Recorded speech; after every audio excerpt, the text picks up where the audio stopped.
Potestas eius, potestas eterna, que non auferetur. Su potestad es una potestad, un poder eterno y que no le será quitado. En el nombre del Padre, del Hijo, del Espíritu Santo. Amén. Los hombres en este mundo llegamos al conocimiento de las cosas invisibles a través de las visibles. Tal es nuestra condición de espíritus encarnados, de seres dotados de un alma que conoce a través de los sentidos corporales. Y esto es verdad en todas las cosas, incluso las cosas de la fe. Porque, como dice San Pablo, fides ex audito, la fe nos llega por la predicación, por los oídos. Y podemos aplicar estas nociones, estos principios, para comprender mejor lo que significa la fiesta de Cristo Rey. ¿Cómo alcanzar el significado de la realeza social de nuestro Señor, sino a través de lo que podemos considerar de un rey humano? De hecho, San Ignacio se vale de esta comparación en los ejercicios espirituales, en la meditación del llamado de Cristo Rey y en la contemplación de las dos banderas, para animarnos a seguir a nuestro Señor. Nos muestra un rey humano y dos ejércitos. Pero en nuestro tiempo hay un inconveniente que debemos superar. Desde hace 200 años, los hombres respiramos aires republicanos y no monárquicos. Y los pocos reyes que quedan son caricaturas de los antiguos monarcas y príncipes católicos. Y por eso, para nosotros, la verdadera noción de rey hoy nos es lejana, confusa y muchas veces hasta falsa, basada en esa estereotipada visión del rey absolutista, donde la voluntad lo es todo. Si partimos de este presupuesto sobre los reyes humanos, nunca podremos tener un concepto verdadero, ni del rey humano y mucho menos del reinado de nuestro Señor Jesucristo, ni aún comprender lo que significa el reinado social de nuestro Señor, que es para la doctrina católica piedra angular de la vida de todo ser humano, y que el mismo apóstol San Pablo nos enseña con pocas palabras: es preciso que Él reine. Y si es necesario que Cristo reine, también lo es, y con mayor razón, que sus súbditos le sirvan. Para eso Dios creó al hombre. El hombre, dice rotundamente San Ignacio, el hombre ha sido creado para alabar, amar y servir a Dios nuestro Señor y así salvar su alma. Dos principios que tienen un tremendo poder. Las naciones que desprecian estos principios atentan de manera homicida contra sí mismas y contra sus súbditos. Sobre todo cometen contra Dios, autor y fin del hombre y de las mismas naciones, una terrible injusticia. Se transforman así en el instrumento preferido, más seguro y radical de Satanás para perder las almas. No dan a Dios lo que es de Dios. En la antigüedad cristiana se decía que el término rey viene de regir, y San Isidoro de Sevilla, a quien corresponde esta definición, agregaba que los reyes conservan su nombre obrando rectamente y lo pierden pecando. Y agregaba que dos son las principales virtudes del rey: la justicia y la piedad. Y aún que más se alaba en los reyes la piedad que la justicia, que de por sí es severa. Y las antiguas leyes cristianas, las leyes de España, confirman esta definición. Así lo leemos en las partidas de Alfonso el Sabio. Allí se dice que rey tanto quiere decir como regidor, el que rige, porque a él le pertenece el gobierno del reino sin fallas. Y se agrega, recordando a Aristóteles, que no solo es guía de sus ejércitos, sino también juez de todos los del reino, y más aún, señor sobre las cosas espirituales, que entonces se hacían por reverencia y honra de los dioses en que ellos creían. Los tiempos de Alfonso el Sabio eran tiempos en que ya la fe había arraigado hondamente en las almas, y por eso sus leyes concluían afirmando que señaladamente tomó el rey nombre de nuestro Señor Dios, porque así como Él es rey sobre todos los otros reyes, porque de Él toman el nombre, y Él los gobierna y mantiene su lugar en la tierra para hacer justicia y derecho. Así ellos están obligados de gobernar en paz, en justicia y en verdad a los de su señorío.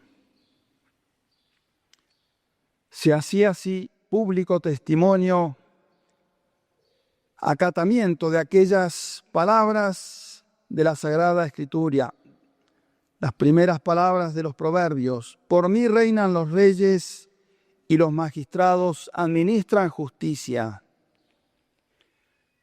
Esos tiempos eran los tiempos de que hablaba León XIII.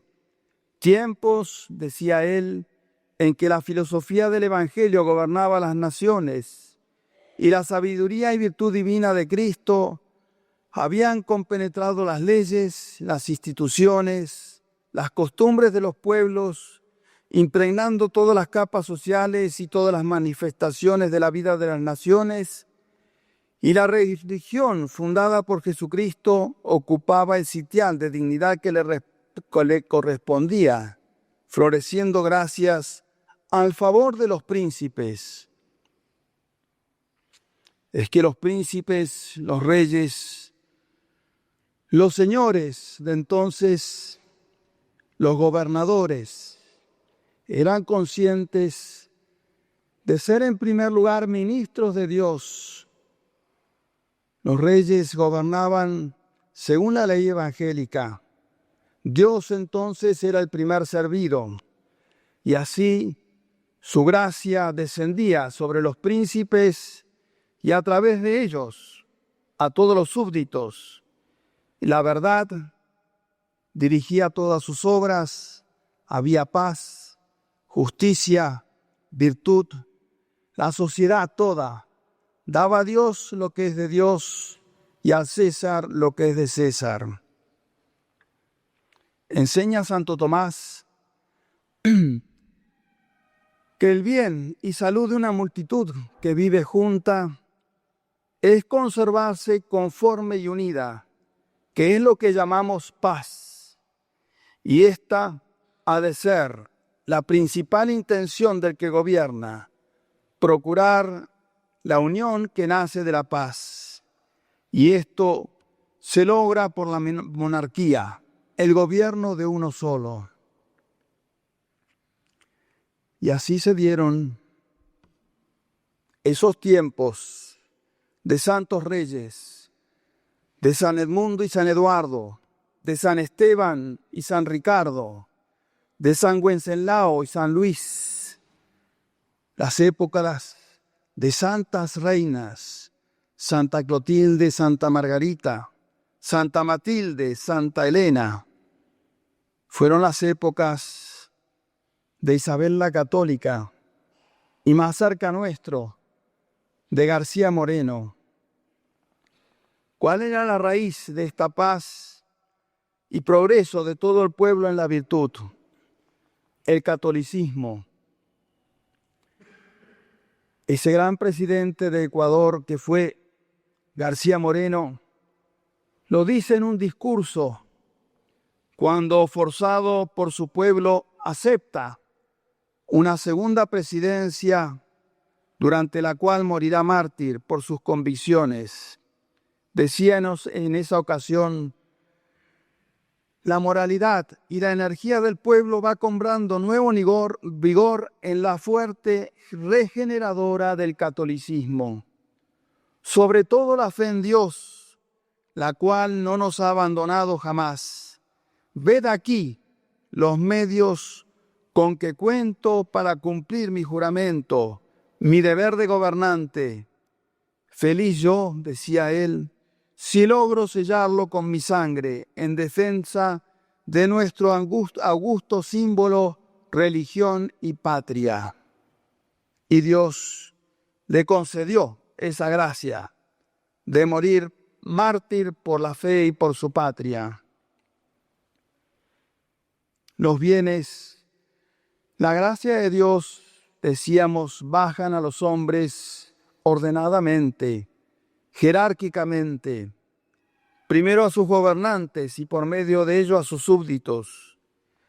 Tal como sean los gobernantes, serán sus súbditos, pero también, como sean los súbditos, serán los gobernantes.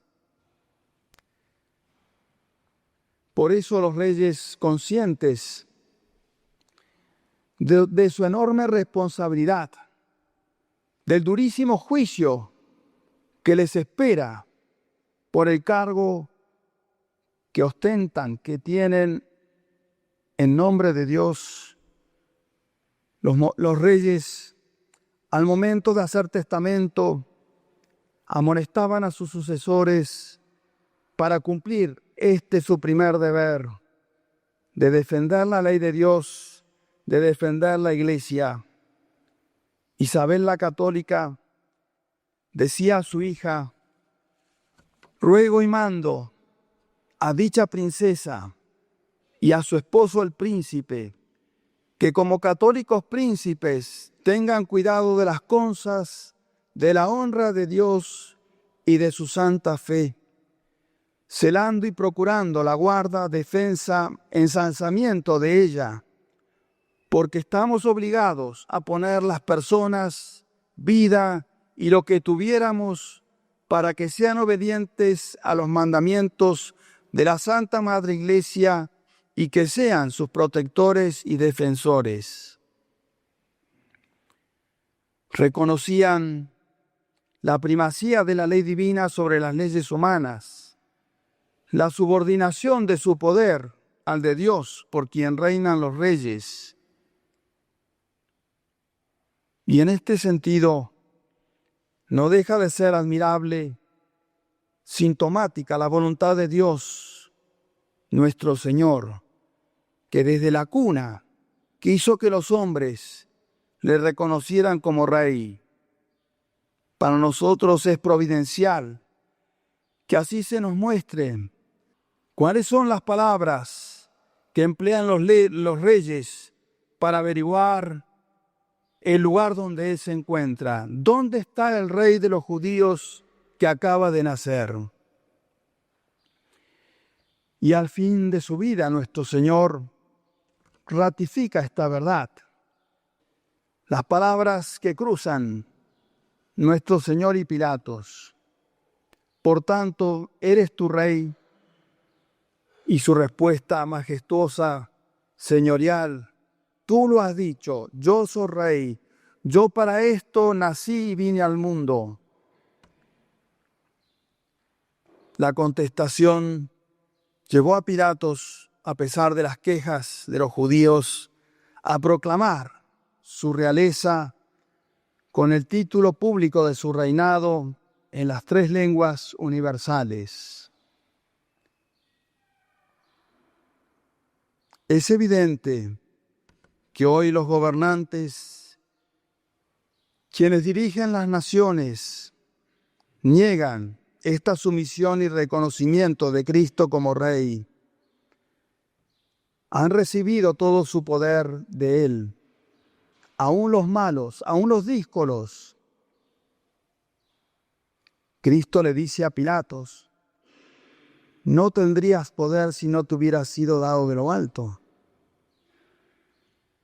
Toda autoridad, todo poder viene de Dios, para el bien de los súbditos, para el bien de las naciones. Sin embargo, hoy, quienes nos gobiernan no le reconocen este título, ni reconocen en la Iglesia Católica por él fundada su primacía, su poder, su misma condición monárquica, rebajándola a una institución humana, democrática, en la que todos son iguales. Ya Pedro y sus sucesores no representan al vicario de Cristo.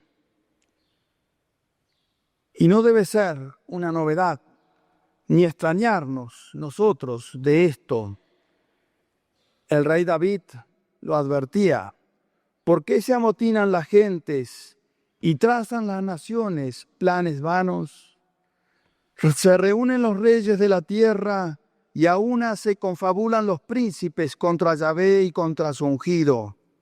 Rompamos su coyunda, dicen, lejos de nosotros sus ataduras. Pero esto es vano, advierte el rey David. El que mora en los cielos se ríe, Yahvé se burla de ellos.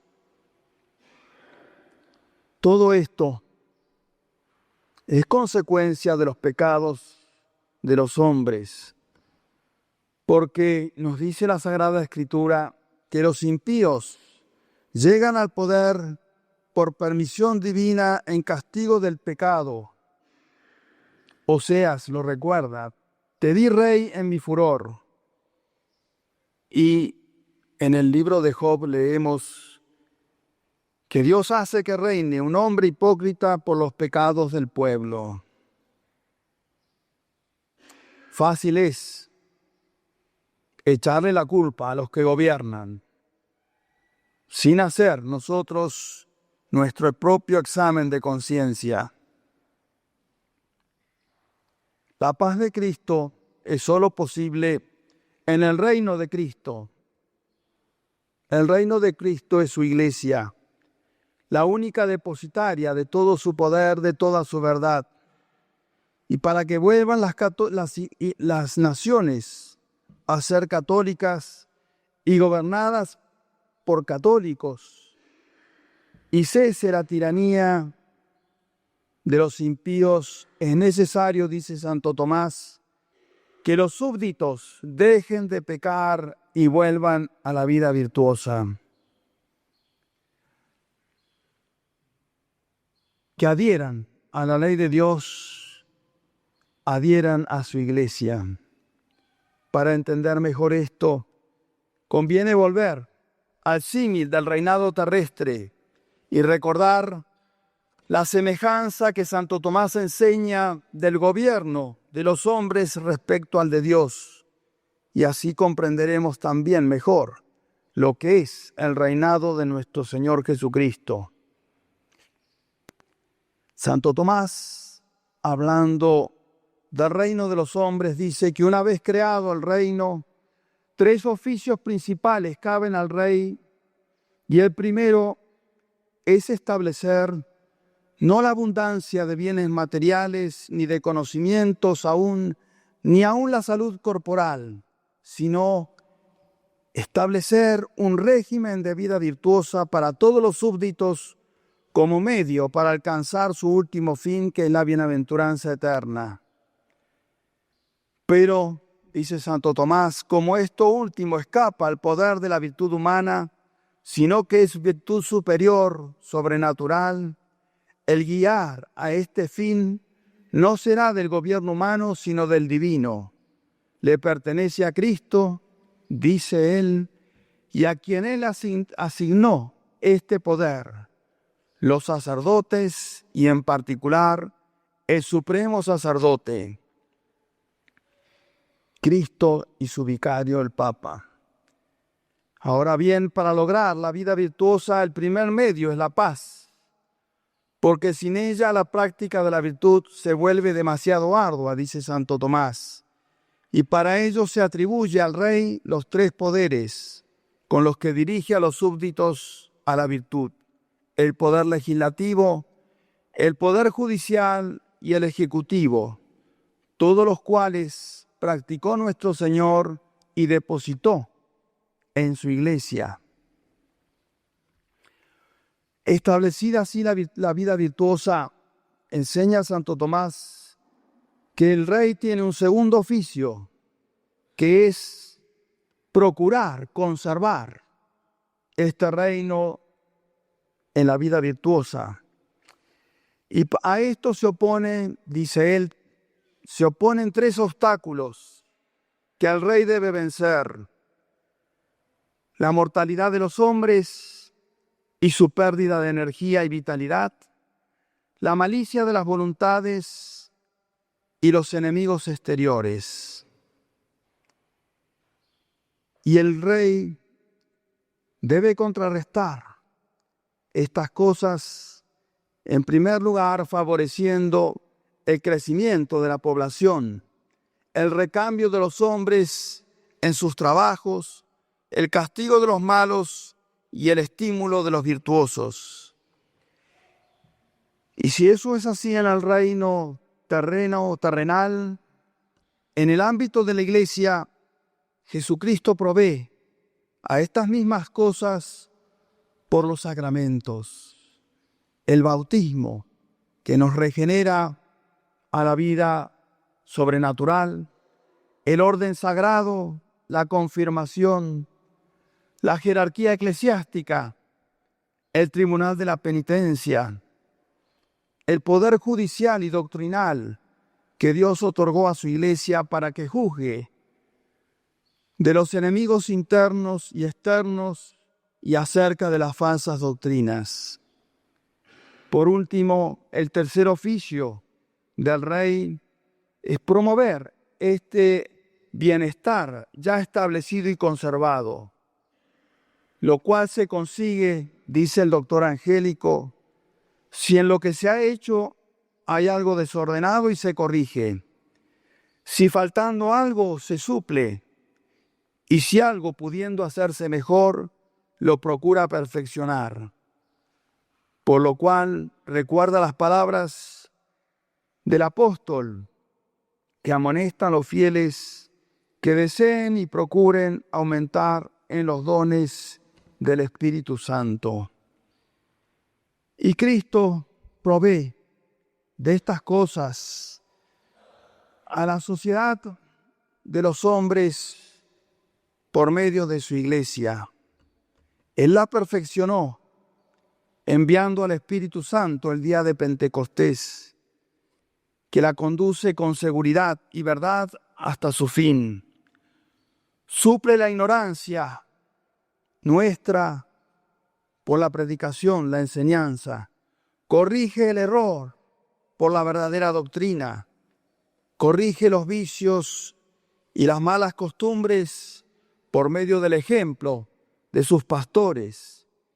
Infunde la misma vida sobrenatural, que es la vida divina, en nuestras almas, haciendo de ellas templos precisamente del Espíritu Santo, perfeccionándolas por medio de sus dones, manteniéndonos unidos en la fe y en el conocimiento del Hijo de Dios, como dice San Pablo, hasta ser un hombre de plena madurez, hasta la medida de la estatura de la plenitud de Cristo. El reino de nuestro Señor no es de este mundo. Viene del cielo, pero se realiza aquí en la tierra. Y se da y se ejerce sobre todas las cosas, sobre todos los hombres. Se mantiene y crece desde y en nuestros corazones, en nuestras almas, porque es un reino espiritual. Nuestro Señor lo dice explícitamente: el reino de Dios está dentro de vosotros. De ese modo Dios establece su reinado en nuestras almas y por nuestro intermedio en nuestras familias, en nuestras patrias, en el mundo entero. Monseñor Lefebvre decía: tenemos que recordar a menudo y meditar estas palabras de San Pablo. Non es longe, no está lejos. En Él vivimos y nos movemos, en Él existimos. Tendríamos que poder decir, agrega Monseñor: Dios mío, aquí estás, yo te amo, Dios mío, solo quiero ser de ti. No quiero vivir sino para ti, tú eres mi todo. Así lo decía Santa Teresa: Dios es todo, yo no soy nada. Esta debe ser la exclamación de nuestro corazón y de nuestra alma. Vivir con nuestro Señor de un modo constante en todas nuestras dificultades, nuestras pruebas, nuestros deseos, y que todo esté sometido a nuestro Señor. No estemos, terminaba diciendo Monseñor, desprovistos nunca ni solos, cuando podamos hallar el tesoro de quien nos ha creado y ha muerto por nosotros en la cruz. En los últimos momentos de la vida de nuestro Señor se escuchaban estas palabras terribles: no queremos que Él reine sobre nosotros, gritaba una multitud el Viernes Santo ante la vista de nuestro Señor coronado de espinas. Desde entonces, esas mayorías padecen toda clase de males, y el peor de todos, que es la enemistad de Dios, porque sobre la verdad, que era Cristo, prevaleció el número, la democracia, que al contrario, nuestros labios pronuncien palabras llenas de fe. Sé tú nuestro Rey, reina en nuestras almas, y por medio de ellas, en nuestras familias, en nuestros hogares, nuestra patria, en el mundo entero. Pidamos esta gracia a Dios nuestro Señor por medio de María Reina. Ella hizo de su seno purísimo el trono donde Cristo comenzó a reinar desde su encarnación, y su reino no tendrá fin. Que así sea. Ave María Purísima.